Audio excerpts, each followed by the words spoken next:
Hello and welcome to the gallery. Tonight we are painting the Spire Tyrants.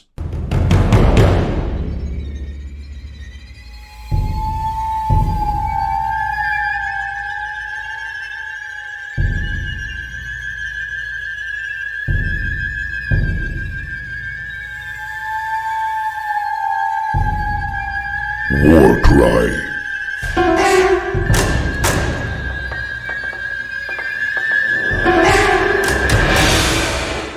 Well, since I finished off the entire Warcry starter set, after too many years of not having finished them off, I decided to paint up a warband that I really liked. I liked the look of. So the Spire Tyrants were an obvious choice for me. I am a big Chaos player, and these look like upgraded Chaos Marauders, almost Chaos Warriors type guys. So let's just paint them up, quick and easy, but we're still gonna put some effort into it because there's only 9 guys, and we want to have them look rather nice, but we're not gonna spend too much time of them because we want to play some games, right? We're gonna start out by painting the skin of the guys, and since this is a mismatched group of guys, they're from different backgrounds and different everything, we're going for a few different skin tones just to give a little bit of more variant to the guys. The first one we're gonna start out is in a Caucasian, rather tan skin. We're going for more of a dark oath feeling for this guy, and a few of the other guys we'll just show you on one guy at a time. So we're starting out by painting it with the Army Painter Barbarian Flesh. Now, all of the guys are zenithal primed like I always do, and I'm painting it with rather thin color, so I still have a little bit of the zenithal underneath, but not too much. So starting out with Barbarian Flesh from Army Painter, and then we're gonna contrast Citadel paint the Dark Oath Flesh over them. That's a sentence, sure. And as you can see, it becomes quite tan, but we'll fix that a little bit later on when we're starting to layer in back the regular skin tones. This is just the deepest shadows with some sort of a base undertone underneath to begin with. So once the Dark Oath Flesh is on and dried, that takes a little bit of time, of course, this is contrast paint, we are layering back in a little bit of that Barbarian Flesh. It's quite thin, like I said, so we still have that undertone from the previous layer, the contrast paint and the original Barbarian Flesh paint job.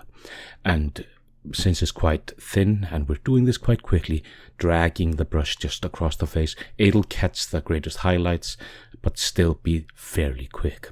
And then just the extreme highlights with a little bit of Flayed One Flesh from Citadel just to get the most extreme highlights. And looking at it so up close, this looks quite stark. Doesn't look as stark once it's on the table, and that's what we're going for. Playable miniature here. So this will not win any awards, but this will look good enough for a quick game or million. And then next we're going for a more dark skinned, and for this we are going a little bit different route. We're not going to go straight from an undercoat wash highlight. We're putting down an undercoat of dryad bark. Then after that has dried, and this goes a little bit thicker than the other one, but still might need a couple of layers. After this has dried, we are going to use a very thin layer of Baneblade Brown, and that will be exclusively for highlights on top of the muscles, on top of the miniature. Basically everywhere we can see on the undercoat where we still see a little bit of the zenithal, where we see it a little bit lighter, we're gonna put the Baneblade Brown over top, and that will make it look a little bit like he's already got highlights. And this is perfectly normal because we are going to wash the entire model after this, and that will tone down the stark highlights that we already have going.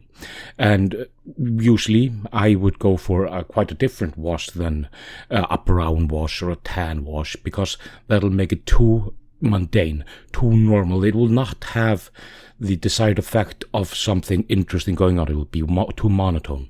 So I use a thin layer of Druchii Violet.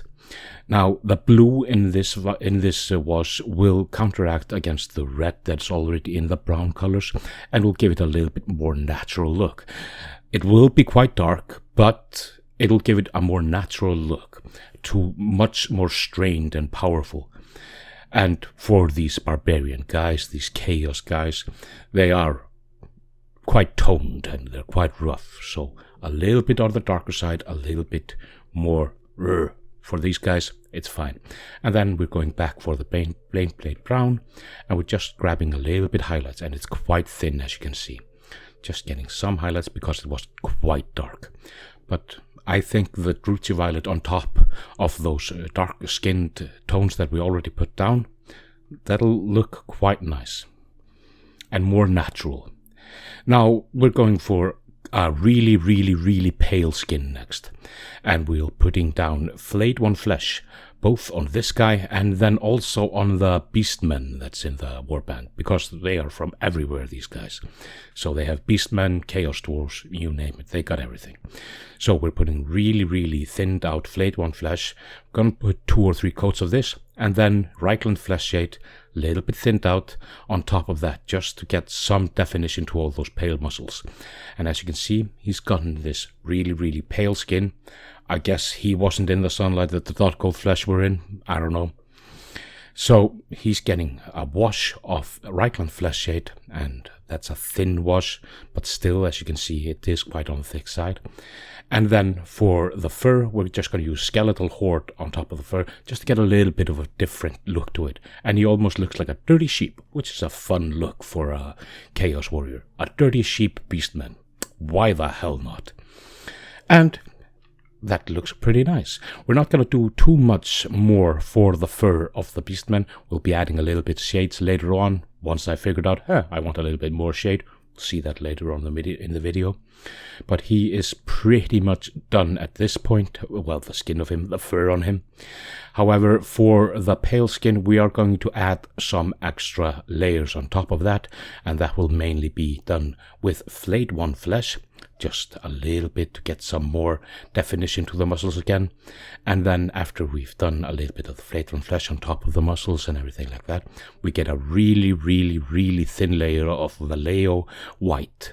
And it's the airbrush white, so it's thin to begin with. But we thin it out even more with a little bit of water and just get some extra sharp highlights here and there. And we really don't notice them that much because they are so thin. But this is the thing that will make them stand out, the different skin tones, the different hair colors, because they are from everywhere, but they are in one ragtag team of mercenaries, so their armor and their clothing will be all quite similar in color, not maybe style. So getting the skin tones variant, the hair color variable, that makes it all the more interesting to look at on the table.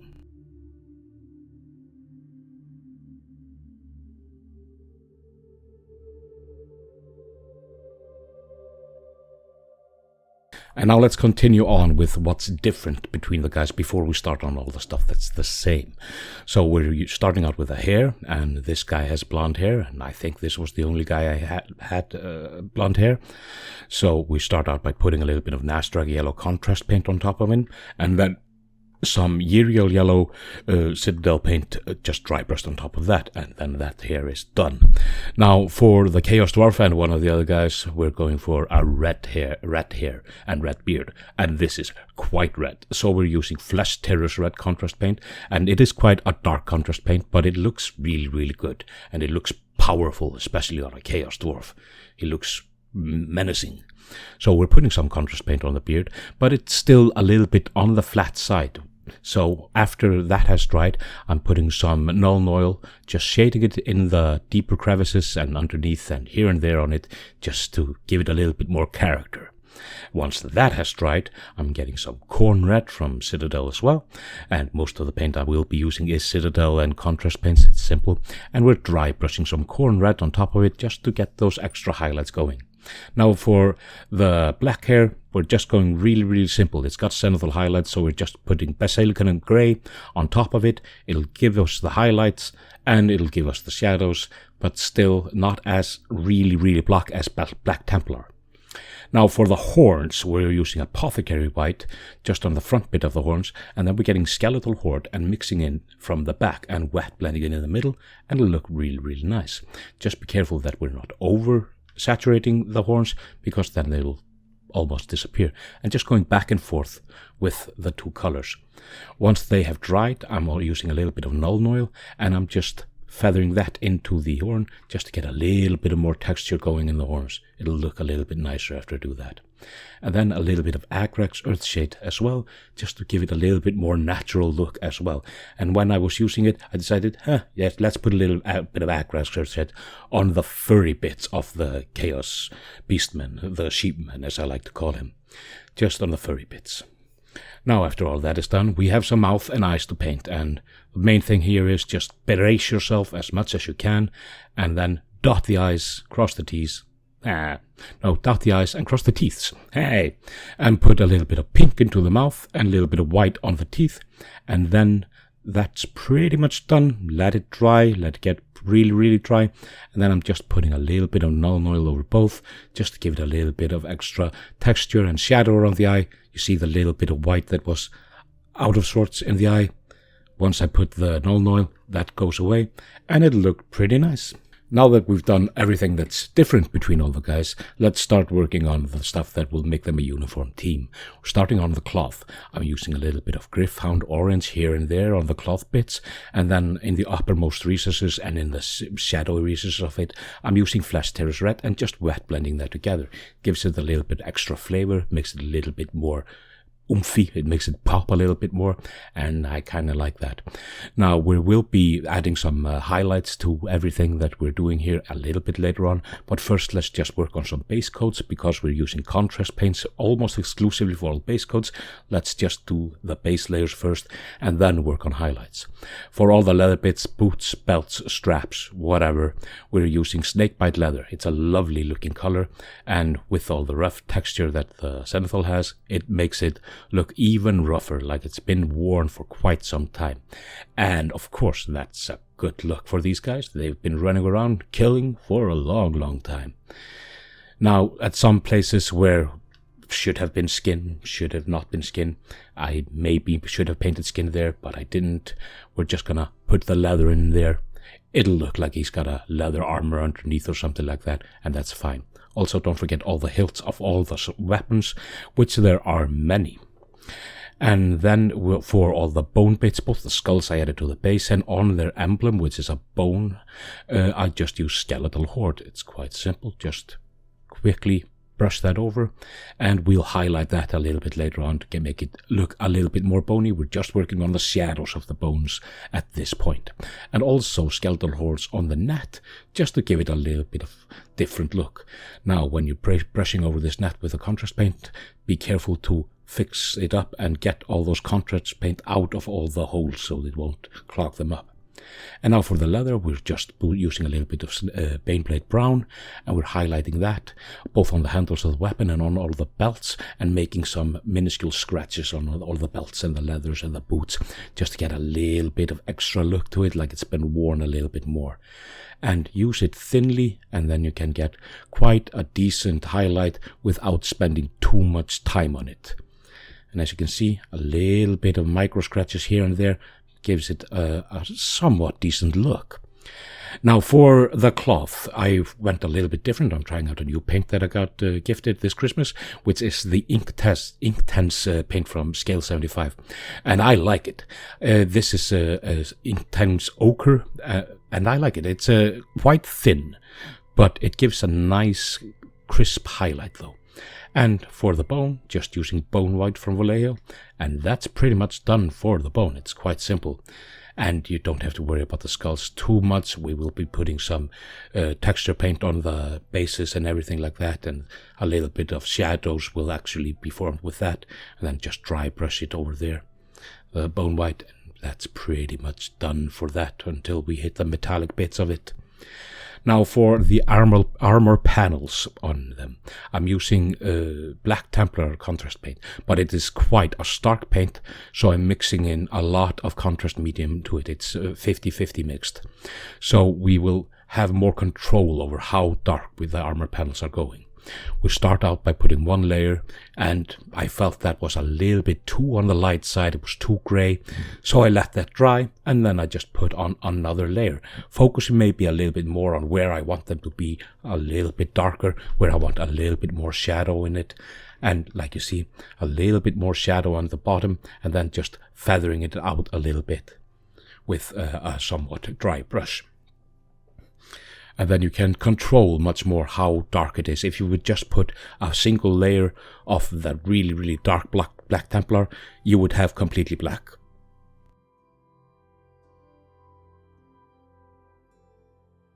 Now, the metals are quite important. This will really seal the deal for these guys because they are looking quite bland at this point.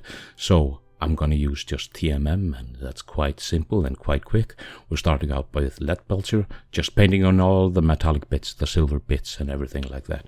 Chainmail, weapon, armor plates that aren't part of the actual black armor. Just a little bit here on the shoulder, a little bit on the arms, some bracers, a little bit on the knees.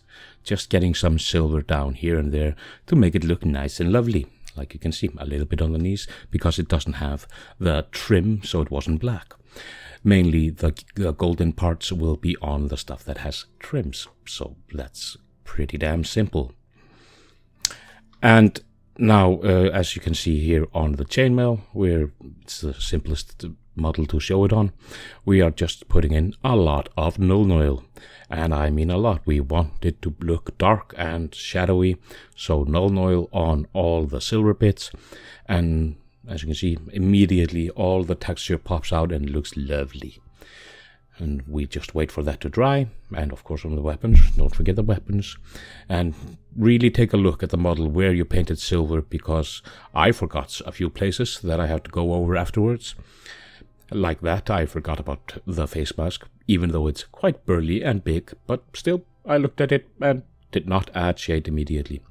And once the silver and the null oil has dried, I'm using Vallejo silver because it's so bright and lovely, and keeping it out of focus, remember that, that's important, and just dry brushing a little bit here and there. We don't want it to be too bright, just a little bit of extra brightness here and there. So, it's a quick and simple dry brush. And then we lose our minds. There's a lot of gold trim on these guys, and it is everywhere. I'm using retributed armor, which is actually good because it covers quite well, and painting the gold trim was, I'm not gonna lie to you, it took the longest part of everything in this paint job, because everything has a gold trim, and it made me lose my mind. So let's just enjoy looking at me losing my mind on one model out of 9.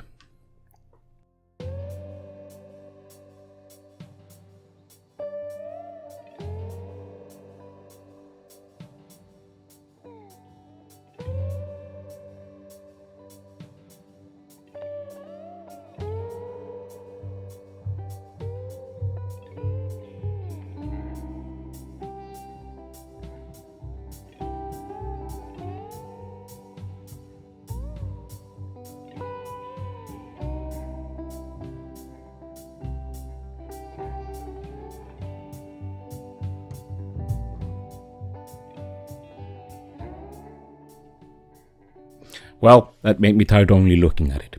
Now, to shade the gold, I'm going for a little bit different route here. I'm using Basilicanum Grey. And the reason why I'm using Basilicanum Grey is because I can be a little bit slapdash with it.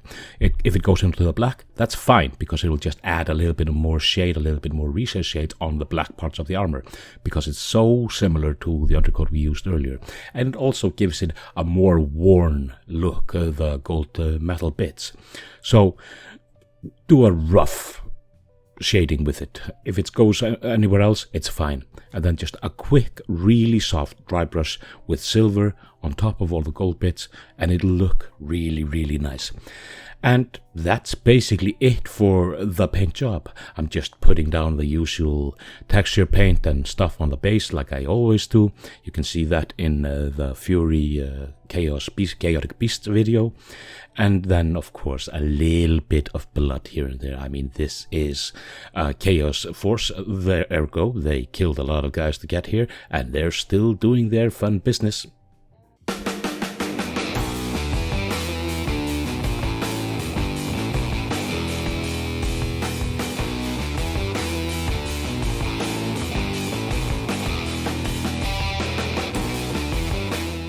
And here we have the Spire Tyrants, ready to rumble and looking really, really nice. As you can see, a lot of gold trim, a lot of variants to the looks of them. Different skin colors, different hair colors, different themed where they're from. But still a cohesive whole.